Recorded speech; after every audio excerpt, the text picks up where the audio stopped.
Hinamak niya ang waiter dahil sa pagkakamaling hindi naman niya ginawa. Ngunit labis siyang nagsisi nang matuklasan niyang ang lalaking iyon pala ang may-ari ng restoran. Maagang dumating si Dionisio sa restauran gaya ng nakagawian niya araw-araw. Tahimik pa ang kalye at ang gintong karatulang Santos and Comer ay kumikislap sa unang sikat ng araw. Binuksan niya ang pinto, isinindi ang mga ilaw at ilang segundo niyang tinitigan ang bakanteng bulwagan. Gustong-gusto niya ang sandaling iyon bago magsimula ang gulo. Kapag maayos ang bawat mesa, pantay-pantay ang mga kubyertos at humahalo sa hangin ang amoy ng bagong kape mula sa kusina. Dahan-dahan siyang lumakad patungo sa pangunahing counter. Nire-review ang mga tala ng nakaraang araw hanggang mapansin niyang may kakaiba. Nakasabit pa rin sa hanger ang uniforme ni Ramon. Tumingin siya sa paligid at malakas na nagtanong kung may nakakaalam kung bakit wala ang waiter. May nakausap ba si Ramon? Tanong niya habang tinitingnan ang schedule board. Walang sumagot. Lumapit si Clarita, ang kahera, at sinabing mula pa kagabi ay walang balita mula rito. Napakunot ang noo ni Dionisio, ngunit huminga lang ng malalim. Ayos lang, baka may nangyari. Magtrabaho tayo gaya ng dati, sabi niya ng mahinahon bago isuot ang apron sa braso at tumungo sa kusina. Habang abala ang mga empleyado sa paghahanda ng kape at pag-aayos ng mga mesa, pinagmamasdan ni Dionisio ang bawat detalye. Isa siyang leader na hindi kailangang magtaas ng boses para igalang. Dumaan siya sa pantry at pinuri ang bagong ayos ng mga bulaklak na ginawa ng isa sa mga waitress. Ang ganda, Maria, mas magaan ang pakiramdam ng lugar, sabi niya na may ngiti. Pagkatapos ay pumunta siya sa area ng mga waiter at kalmadong ipinaliwanag kung paano hahatiin ang mga mesa ng kasamahan nilang wala.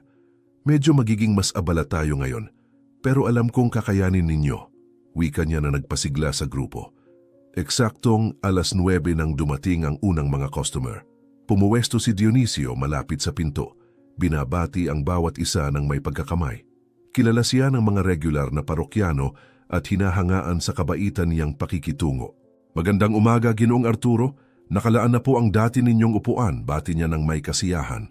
Habang napupuno ang restaurant, bumilis ang takbo ng trabaho.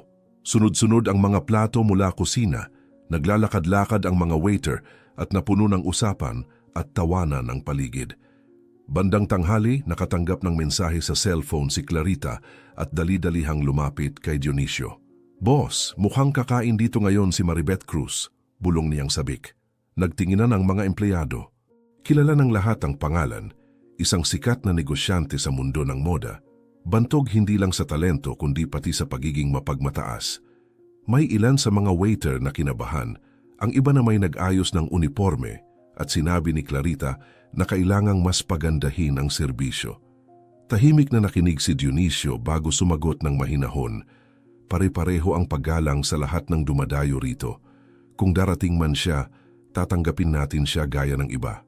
Bagaman kalmado ang tono, alam niyang maaring magbago ang daloy ng araw sa pagdating ng ganoong personalidad.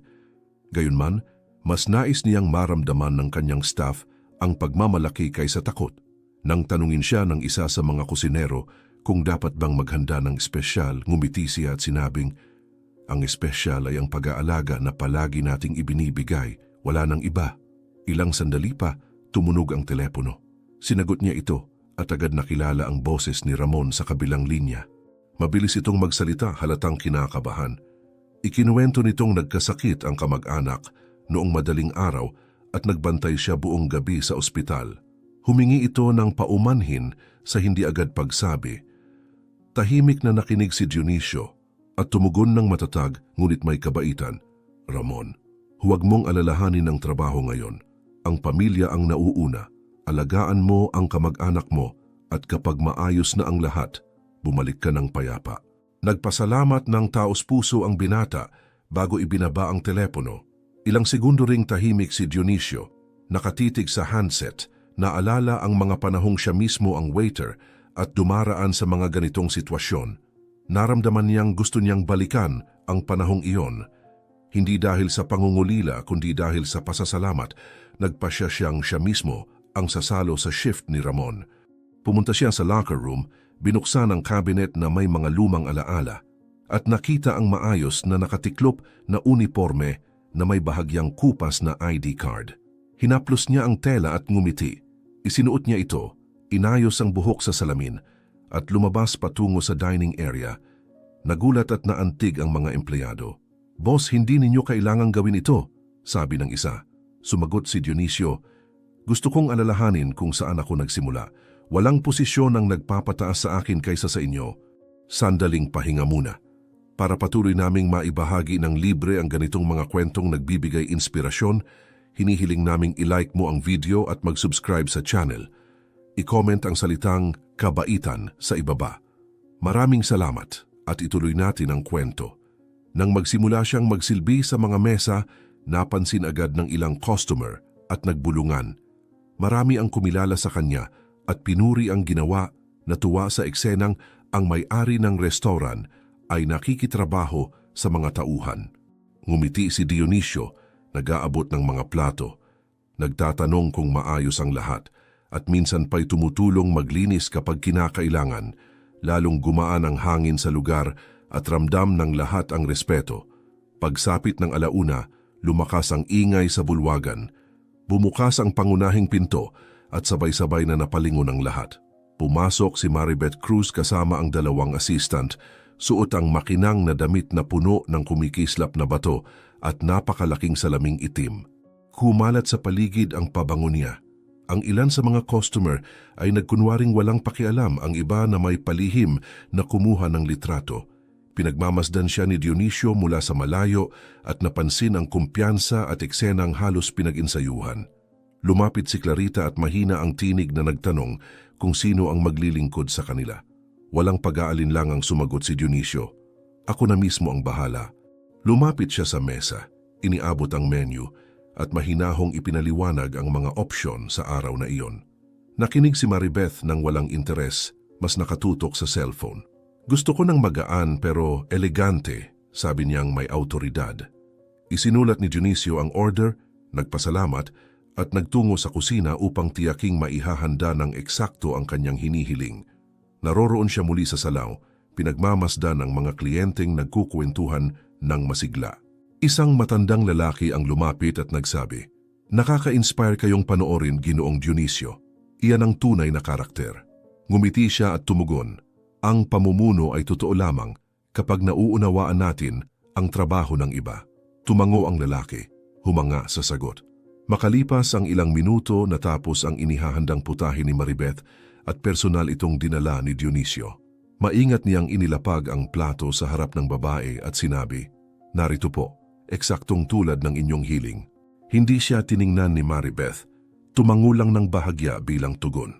Umurong si Dionisio ng isang hakbang at tahimik na pinanood habang sinusubukan nito ang unang subo.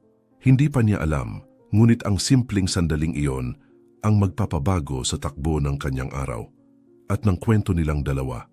Maayos na tumawid ng mga binti si Maribeth, sobra ang pagpapakita ng karangyaan habang pinapanood si Dionisio na papalapit, may hawak na notepad. Puno ang lugar at ang tunog ng mga usapan ay humahalo sa kalansing ng mga kubyertos. Hindi niya nakilala ang lalaking nakatayo sa harap niya, suot ang simpleng uniforme at may name tag sa dibdib. Itinaas lamang niya ang baba at malamig na sinabi, "Gusto ko ng truffle risotto na may ulang, walang cream at may bahagyang lasa ng lemon. At gusto ko rin ang pinakamahal na white wine na meron kayo." Tahimik na nagsulat si Dionisio, sinisiguro ang bawat detalye. "Naiintindihan ko po, ma'am. Agad ko pong babalikan." Hindi siya sinagot ni Maribeth, bagkus ay muling binalik ang tingin sa cellphone at patuloy na nag-scroll habang ang kanyang mga kasamang tagapayo ay pabulong na pinupuri ang tanyag na reputasyon ng restaurant. Sa kusina, ipinaliwanag ni Dionisio ang order sa chef at binantayan ang bawat hakbang ng paghahanda. Sinuri niya ang itsura ng pagkain, ang pagkakaluto ng kanin at ang timpla ng lasa, tinitiyak na eksaktong tulad ng hinihingi ni Maribeth. Nang matapos ito, siya mismo ang kumuha ng tray, inayos ang napkin at marahang naglakad patungo sa gitnang mesa. Ramdam ang mga matang nakamasid. Maingat niyang inilapag ang plato at sinabi ng may katahimikan ng taong sanay sa mas mahihirap na araw, "Narito na po ang truffle risotto, ma'am, gaya ng inyong utos." Itinaas ni Maribeth ang tingin, tinitigan ang pagkain at ipinakita ang pagkadismaya sa mukha. Hindi ito ang in-order ko, malakas niyang sinabi dahilan upang mapalingon ang ilang mesa. Kalma si Dionisio at mahinahong tumugon. Paumanhin po, ma'am, ngunit ang nakasulat dito ay truffle risotto na may ulang at lemon zest, gaya ng inyong sinabi. Itinaas niya ang boses, kunwaring nagagalit. Sinabi kong walang ulang, hindi ka ba marunong makinig? Napakasimple niyan. Dahan-dahang natahimik ang buong lugar. Malalim na huminga si Dionisio at mahinahong nagsabi, maaari kong palitan agad ang putahe, walang problema. Ngunit hindi siya tumigil. Hindi ito tungkol sa palitan, kakulangan ito ng kakayahan. Ganitong klase ng lugar at ito ang mga taong kinukuha ninyo? May ilang kliyente ng lihim na nagre-record, alam ang ugali ni Maribeth sa social media. Maingat na inalis ni Dionisio ang plato at mahinahong sinabi, pasensya na po, ma'am. Aayusin ko agad. Ngunit nang mapansin ni Maribeth na siya ay kinukuhanan, bigla niyang nilakasan ang drama.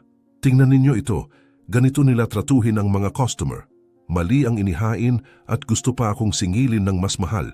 Kumalat ang bulungan at nagsimula ng tumaas ang mga cellphone na may kamera. Pinilit ni Dionisio na manatiling kalmado at bumalik sa kusina, ngunit nagsalita pa muli si Maribeth. At huwag mong isipin na babayaran ko ito. Isang oras akong naghintay. Nakakahiya. Isang lalaki sa katabing mesa ang bumulong sa asawa na 15 minuto pa lang itong dumating. Ngunit si Maribeth ay tuluyan ng naging biktima sa sariling palabas.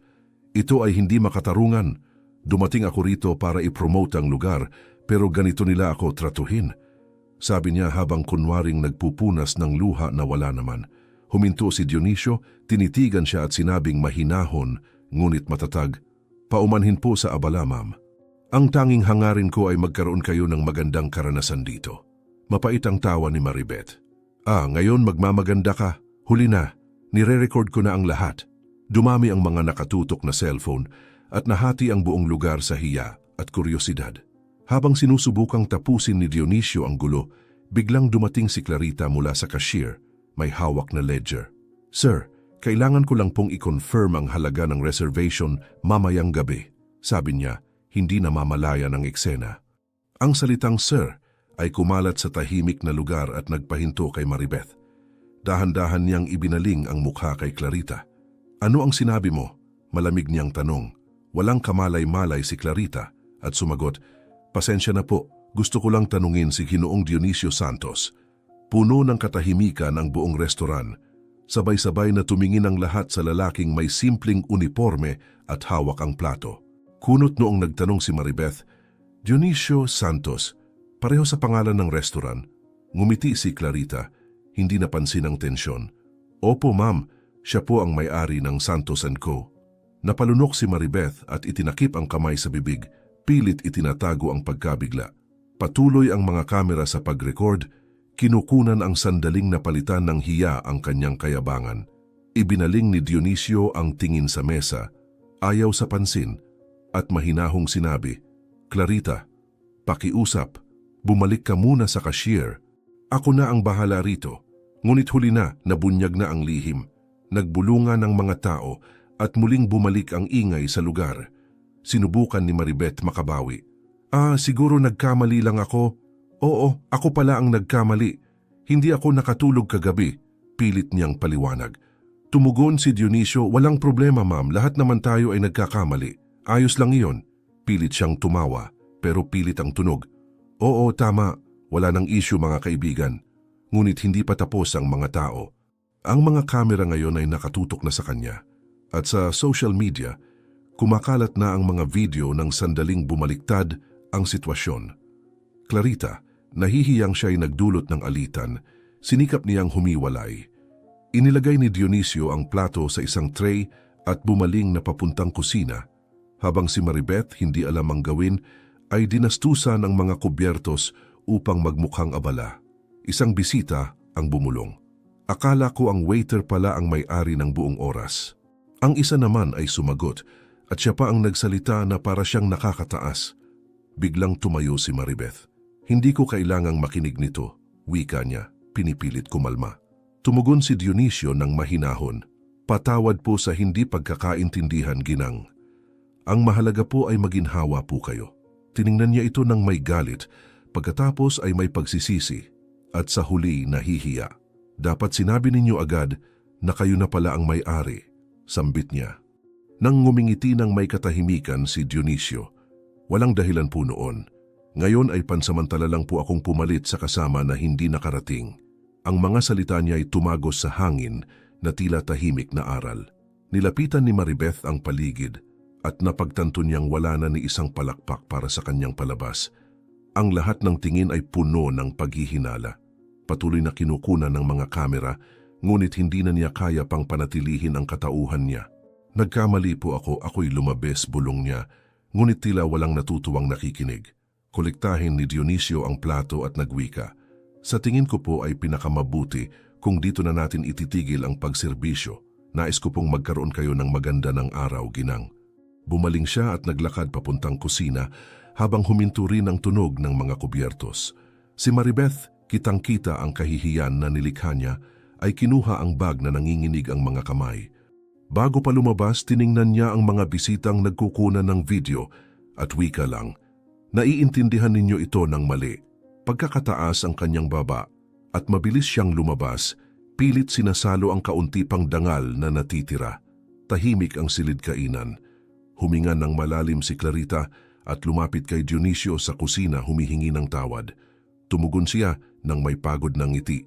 Wala kang ginawang mali, Clarita. Lumalabas din ang katotohanan kahit ayaw pa natin. At sa unang pagkakataon sa matagal na panahon, tumahimik ang buong restauran. Nilanghap ang bigat ng nangyari. Kinabukasan, hindi pa tuluyang sumisiklab ang araw ng bumili-agaw, pumasok si Clarita sa restauran, hawak ang telepono. Ang mukha niya ay pinaghalong gulat at tuwa. Boss, kailangang makita ninyo ito ngayon. Wika niya, ipinapakita ang screen na puno ng mga video sa social media. Ang mga imahen ng nakaraang araw ay nasa lahat ng dako. Si Dionisio na hinamak, ang revelasyon na siya pala ang may-ari, at ang ekspresyon ni Maribeth ng kahihiyan. Libu-libong komento ang pumupuri sa kanyang katahimikan at paggalang sa sitwasyon. Ito ang tunay na klase, wika ng isa sa mga pinakasosyal na poste. Ang iba'y tumatawag kay Dionisio na halimbawa ng kababaang loob at magandang asal. Tiningnan niya ang mga screen ng may medyo pagkabagot, walang ipinakitang pagmamataas o galit. Katahimikang matatag lamang. Gusto ng mga tao gawing palabas ang lahat, wika niya, at agad bumalik sa pag-ayos ng takilya, pilit nagkunwaring walang nangyari. Ngunit hindi nagtagal ang katahimikan. Ilang oras ang lumipas at sinalanta ng isang bagong video ang social media. Ngayon ay ipinost ni Maribeth mismo. Ipinakita siya sa isang marangyang lugar, napapaligiran ng mga bulaklak at may mabigat na ekspresyon na para bang nagdurusa. Sinabi niyang siya ay napagsamantalahan na ginamit ang mga editadong larawan ng restauran para bumuo ng maling kwento. Hinamak at ginamit ako ng isang lalaki na naghangad ng kasikatan sa aking gastos. Wika niya nang nanginginig ang tinig. Mabilis kumalat ang video at ang kaniyang mga tapat na tagasunod ay nagsimulang umatake ng mabagsik sa restauran. Sa loob ng ilang minuto, pinalusob ang account ng Santos & Gomez sa social media ng mga negatibong komento. Mga taong hindi pa nakapasyal doon ang nagsulat ng peking pagsusuri, inaakusahan ang lugar ng pagmamaltrato sa mga customer. Malamig ang pagkain, kakila-kila ang serbisyo, at ang may-ari ay isang huwad, wika ng isa sa mga pinakaraming like na teksto. Nagnervous si Clarita at ipinakita ang mga komento kay Dionisio na tumugon lang, hindi natin sasagutin ang puot ng puot. Lilipas din ito. Pinilit ni Clarita sabihin na winawasak na ang reputasyon, ngunit nanatili siyang matiisin. Hindi kailangang isigaw ang katotohanan, kailangan lang nitong manatili. Sa mga sumunod na araw, nagsimulang lumitaw ang mga epekto. Bumaba ang bilang ng mga bumibisita sa restauran at mga dating naghahintay sa pila ay ngayon umiwas na sa lugar. Napansin ni Dionisio ang tensyon sa loob ng team at nagdesisyon na kausapin ang lahat sa agahan. Alam ko mahirap ito, pero ang restauran na ito ay isinilang sa maraming paggawa. Nalampasan na namin noon pa man ang mas malala. Mag-focus tayo at tratuhin ang bawat customer gaya ng dati. may paggalang. Umiling ang mga empleyado. May ilan na may luha sa mata, humahanga sa kanyang katahimikan sa harap ng lahat. Ngunit ang sumunod na suntok ay dumating ng hindi inaasahan. 2 linggo matapos ang insidente, dumating ang mga tagapangasiwa ng kalinisan ng walang paunawa. Dumating sila may clipboard camera at seryosong mukha. Nakakuha kami ng mga anonyomong reklamo tungkol sa mga irregularidad, sambit nila. Pinuksan ni Dionisio ang pinto. Nakipagtulungan sa bawat inspeksyon, ipinakita ang mga bodega, mga cold room, ang kusina. Walang nakita na mali. Gayunpaman, 3 araw matapos noon, may bagong team na dumating, kasabay ng mga kinatawan mula sa Departamento ng Pananalapi. Isa pang reklamo, ipinabatid nila. Nagsimula ng takutin ng sunod-sunod na pagbisita ang mga customer at na-demotivate ang team. Hinagilap siya ni Clarita sa oras ng tanghalian, halatang nabahala. Boss, ito ay pag-uusbong. Hindi normal ang sabay-sabay na inspeksyon. Siya yon, sigurado ako. Tiningnan siya ni Dionisio, nag-isip. Siguro ganun nga, pero kung ganun man, isa pa itong pagsubok. Panalo tayo sa paggawa ng tama. Muling tumugon siya ng mahina ang tinig. Pero hanggat kailan po kayo magtitiyaga ng tahimik, bahagyang ngumiti lang siya. Minsan ang katahimikan ay mas malakas kaysa sa kahit 1,000 paliwanag. Habang pinipilit ni Dionisio na panatilihin ang kontrol sa sitwasyon, si Maribeth ay nagagalit sa kanyang marangyang penthouse. Patuloy ang pag-ikot ng mga video na nagpapakita sa kanya na nadiskubre, at kahit sinusubukan niyang magpumilit na maging biktima, marami ang nagsimulang mag-alangan sa kanyang kwento.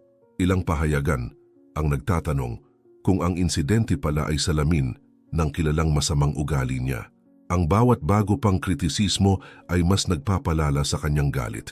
Mga oras na niyang ginugol sa pagbabasa ng mga komento at pagtatanda ng pangalan ng mga mamamahayag sa isang kwaderno, tila ba nais niyang maghiganti sa lahat.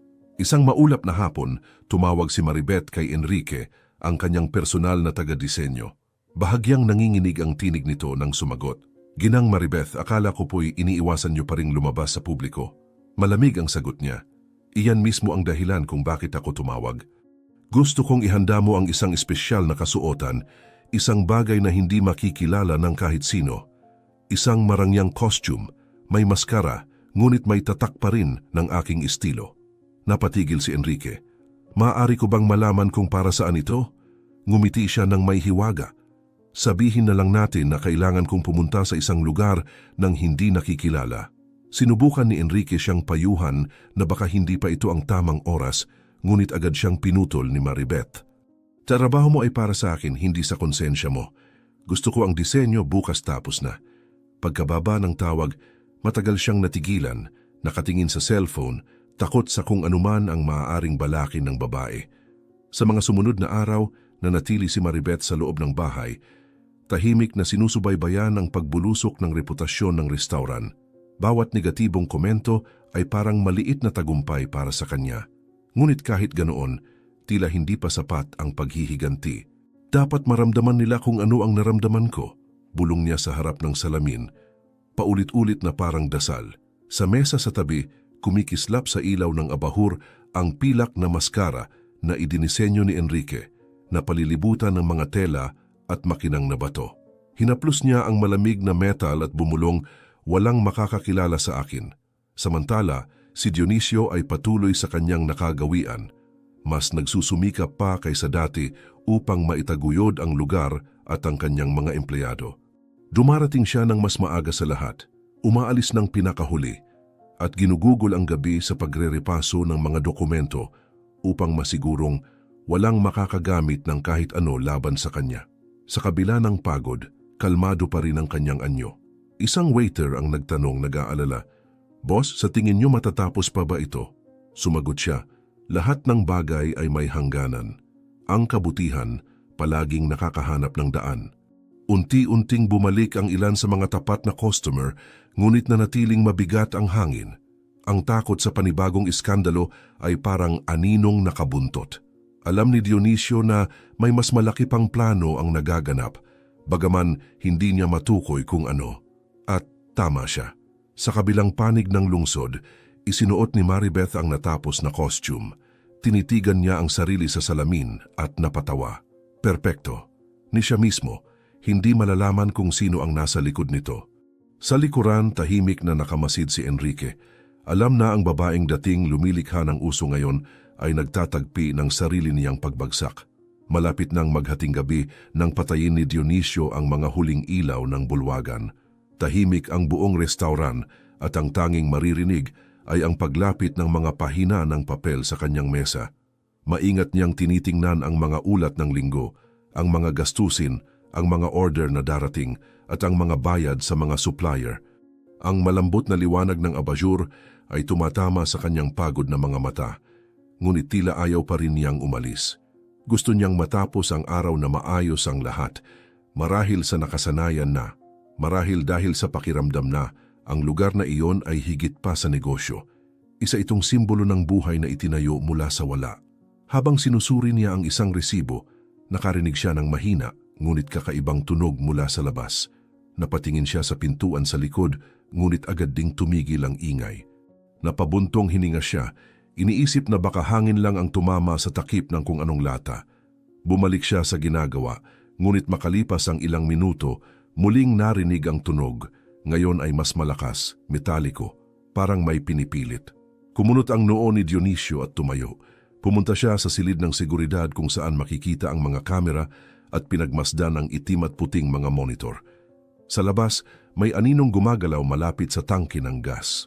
Ilang segundo siyang natigilan, sinusubukang unawain ang nakikita. Ang tao ay nakasuot ng makinang nakasuotan, natatabingan ng maskarang kumikislap sa ilaw ng poste. Sino ka? Mahina niyang bulong, alam niyang walang makaririnig. Yumuko ang figura at hinawakan ang kandado ng mga balbula. Bumilis ang tibok ng puso ni Dionisio. Sa isang matinis na tunog, bumigay ang kandado at nagsimula ang tao sa pag-ikot ng pangunahing balbula. Napagtanto niya ang nangyayari at tila nanlamig ang dugo niya. "Diyos ko, tiyang gas," sabi niya sa pagitan ng hinga. Dinampot niya agad ang telepono at tumawag sa pulisya. Pinipilit panatilihing matatag ang tinig. "Dito po si Dionisio Santos mula sa Restaurant Santos & Co. May taong nagtangkang puwersahang buksan ang tangke ng gas sa labas. Kailangan po ng tulong agad." Sa kabilang linya, sinabihan siyang manatili sa ligtas na lugar at tiniyak na may paparating na mga pulis. Pagkababa ng tawag, patuloy siyang nakatingin sa mga monitor, mabigat ang loob. Sa labas, hirap huminga si Maribeth sa ilalim ng costume na ginawa ni Enrique. Mainit at makapal ang tela at ang pawis ay dumadaloy sa kanyang leeg. Lumingon siya sa paligid, walang tao sa kalye. Ngayon, malalaman nila na hindi ganoon ka-perpekto ang restaurant na iyan, bulong niya sa sarili. Muli niyang inikot ang balbula at narinig ang mahinang pagsirit ng gas.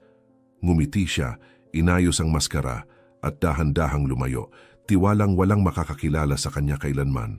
Habang pinagmamasdan ng lahat, pinatay ni Dionisio ang mga ilaw sa loob upang hindi mapansin at tahimik na nagtungo sa gilid na pinto upang tiyaking nakakandado.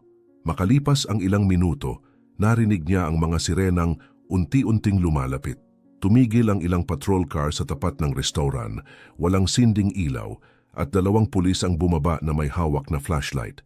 Isa pang opisyal ang naglakad patungo sa likurang bahagi. Nanatili si Dionisio malapit sa bintana. Nakamasid, mabilis ang tibok ng puso. Napansin ng babaeng may maskara ang liwanag ng mga flashlight at nagtangkang tumakbo papunta sa itim na kotse na nakaparada sa kanto. Ngunit ang mataas na takong at ang madulas na daan dahil sa ambon ng gabi ay tumalikod laban sa kanya. Nadulas siya, bumagsak sa tuhod at sinubukang tumayo. Ngunit agad siyang inabutan ng mga pulis. "Hinto ka diyan," sigaw ng isa habang mahigpit siyang hinawakan ng kasama. Nagsisigaw siya, sinasabing nagkamali sila. Ngunit dahil sa maskarang tumatakip sa bibig, hirap marinig kung ano ang sinasabi niya. Lumabas si Dionisio ng dahan-dahan mula sa restoran, mahinahon ang bawat hakbang at lumapit sa lugar. Ramdam pa rin sa hangin ang amoy ng gas. Nang makita niyang inaangat ng mga pulis ang isang babae mula sa lupa, sandali siyang natahimik, pinagmamasdan ng hindi makapaniwala. Isang opisyal ang nagtanong kung kilala niya ito. "Hindi pa ako sigurado," mahinahon niyang sagot habang lumalapit pa.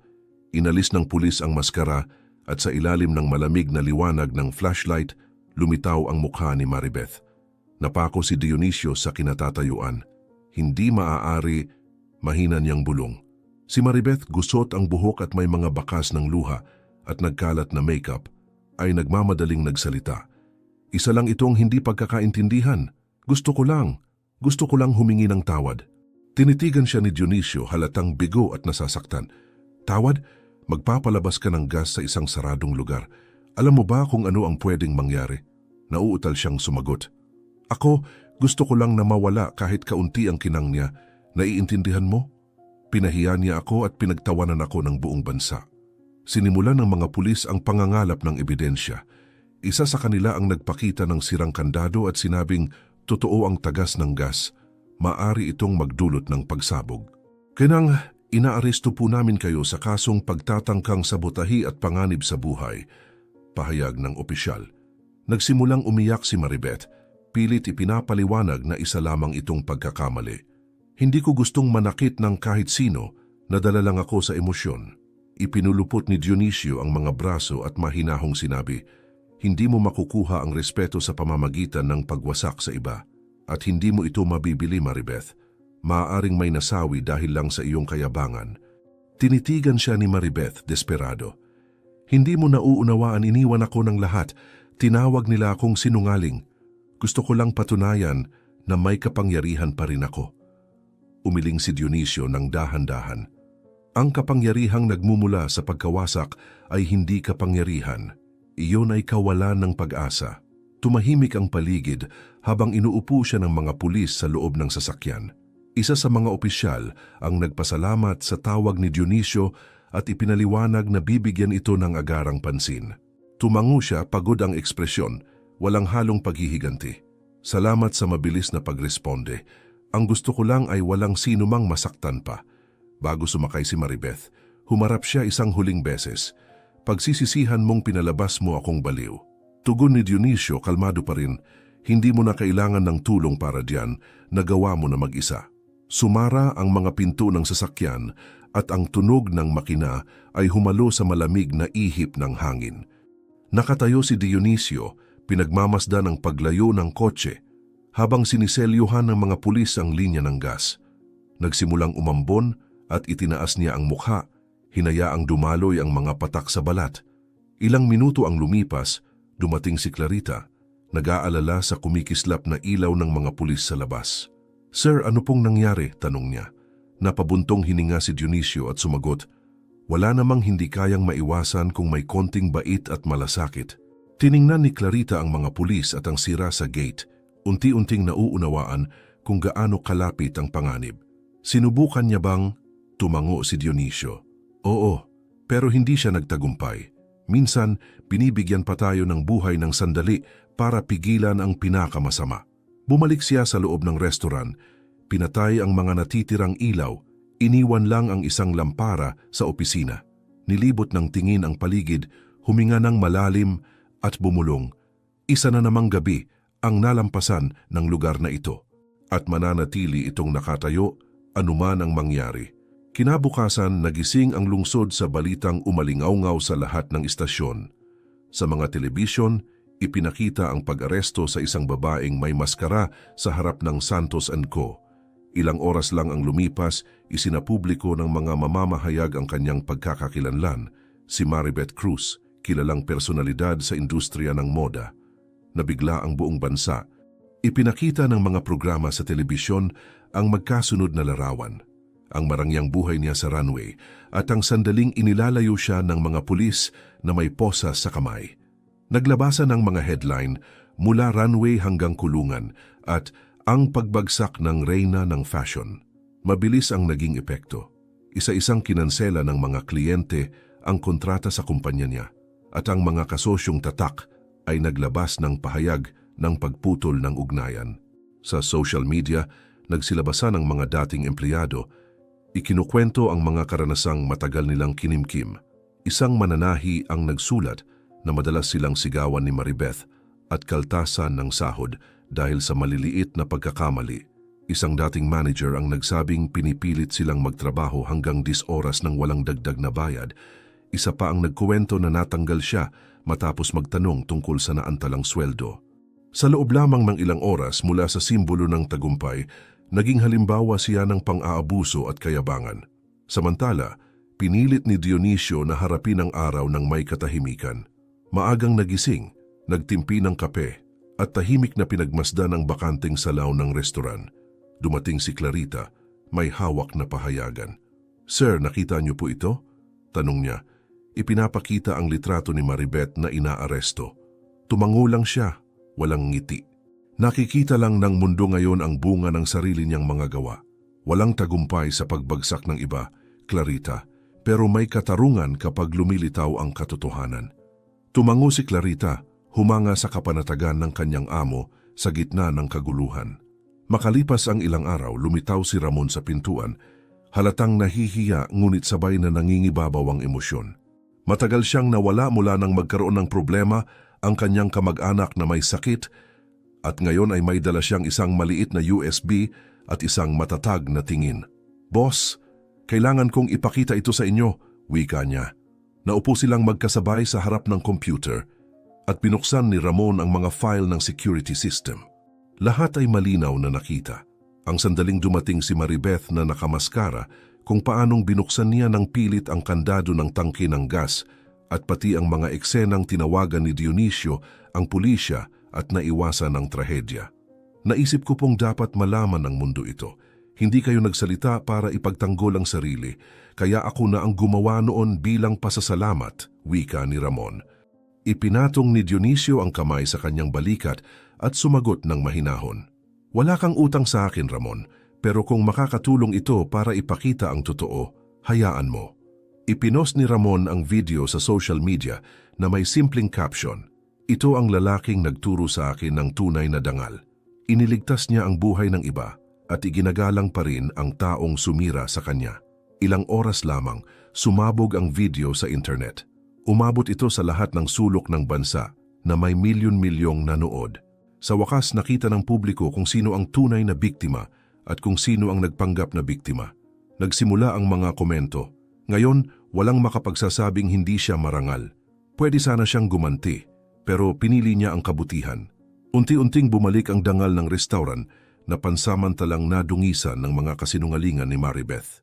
Kinabukasan, pagdating ni Dionisio sa trabaho, nakita niyang bukas ang pinto ng restaurant at nagtipon ang lahat ng empleyado sa pangunahing bulwagan.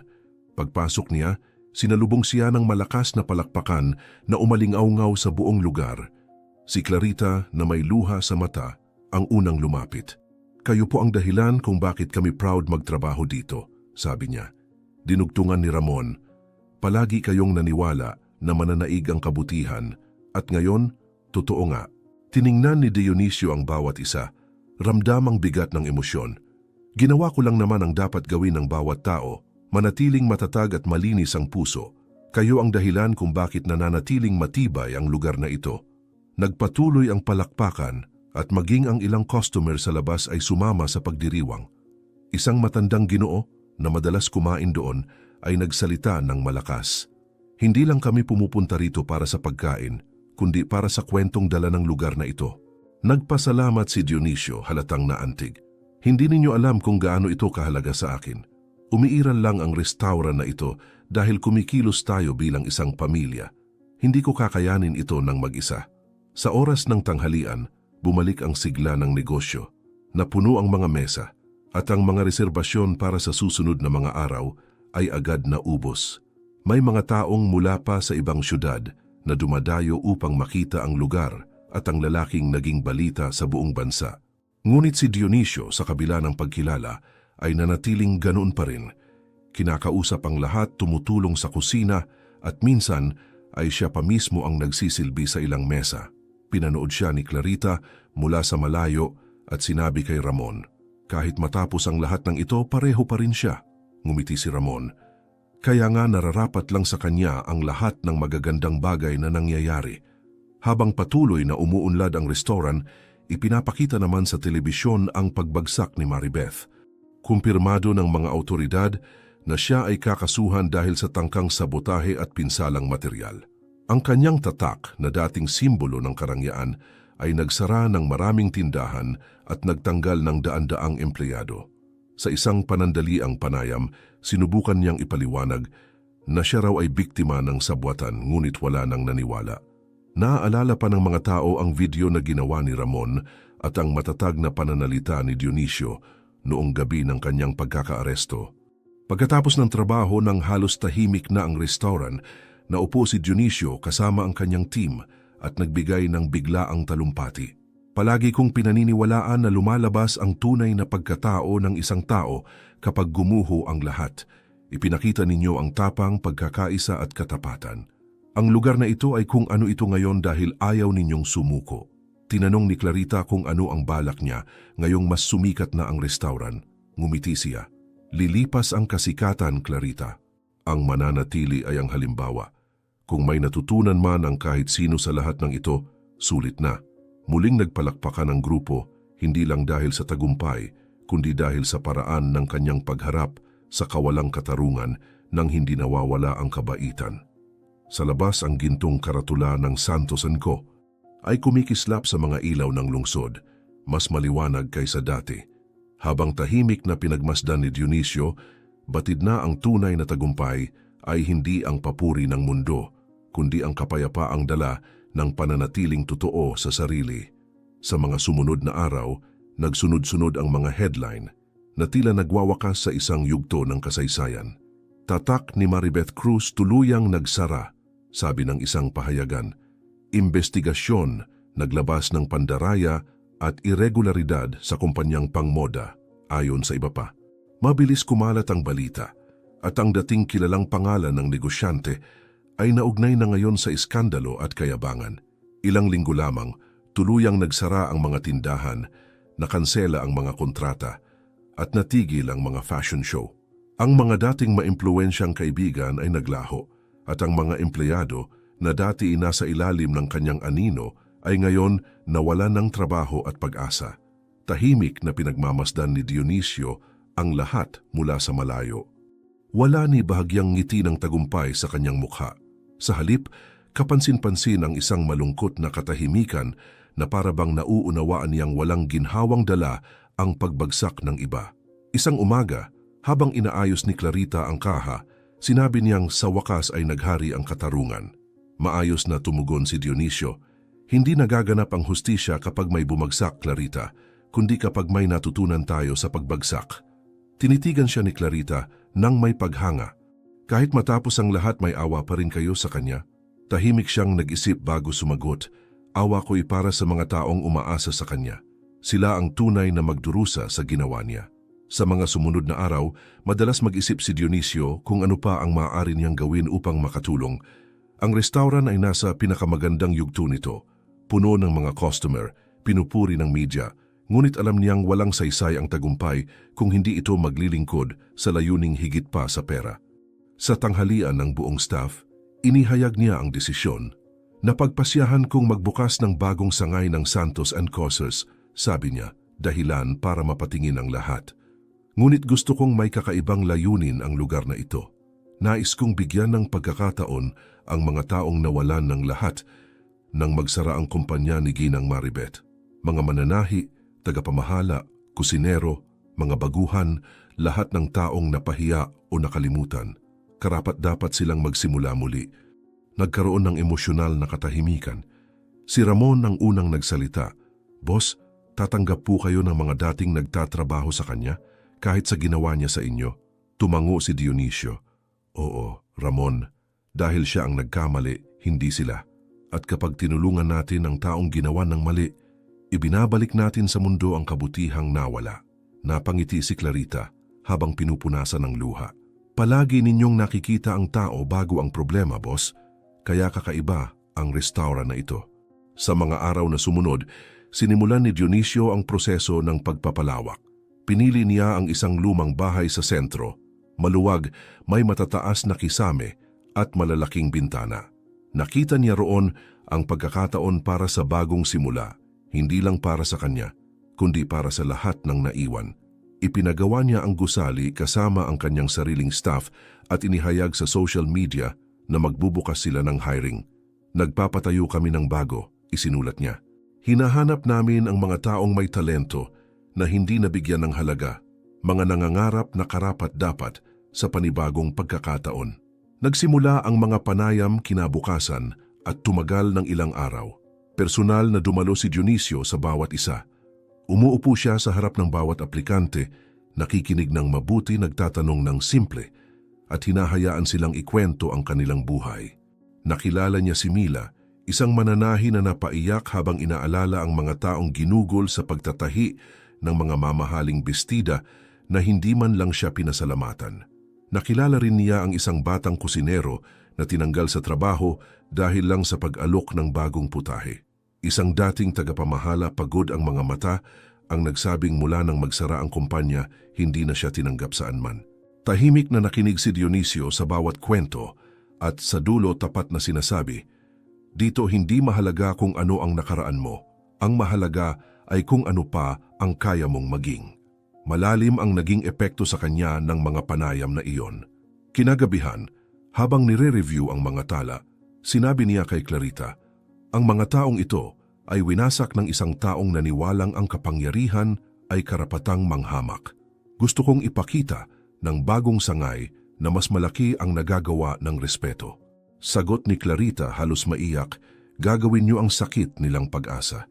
Ngumiti si Dionisio, "Iyan ang gusto ko, na ang mga guho ay maging bagong simula."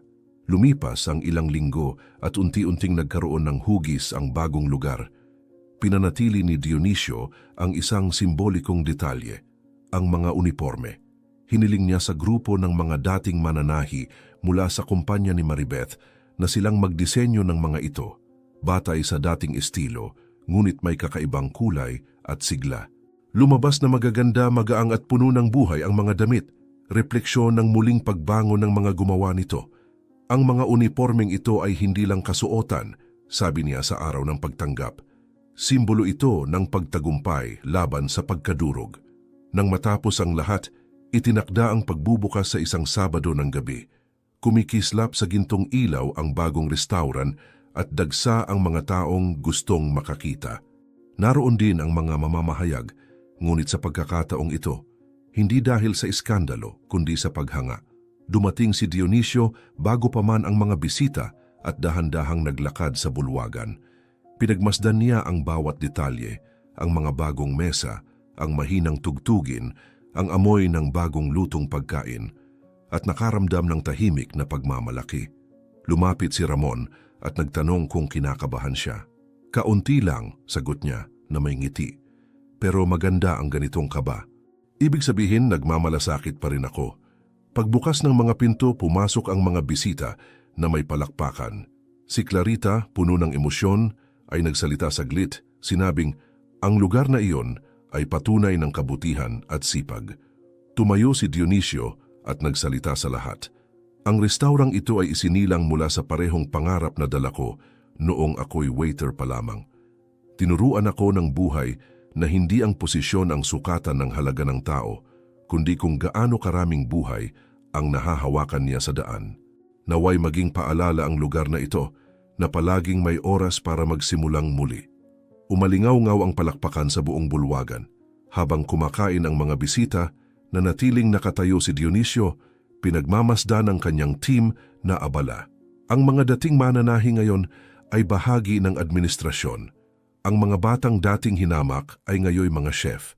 Ang tunog ng tawanan at malambing na tugtugin ay pumuno sa hangin. Lumapit si Clarita, nakangiti. "Nagawa niyo, boss. Nagtayo kayo ng bagay na magtatagal."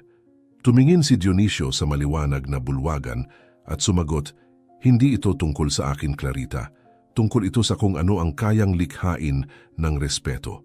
Maraming salamat sa pagsama hanggang dito. May inihanda kaming isa pang espesyal na kwento para sa iyo.